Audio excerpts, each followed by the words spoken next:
এখন আমার মেয়ের জন্য খাসির মাংস স্যুপ টাইপের করব।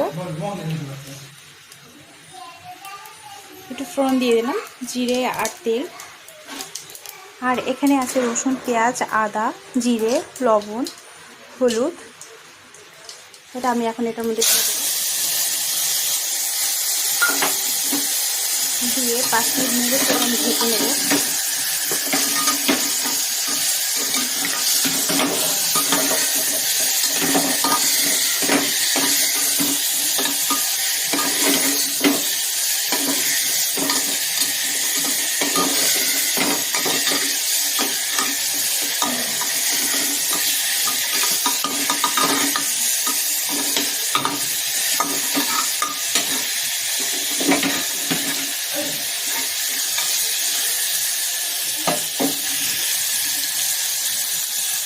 এই দেখো বন্ধুরা, আমার মেয়ের জন্য যেটা করেছিলাম খাসির মাংসর স্যুপ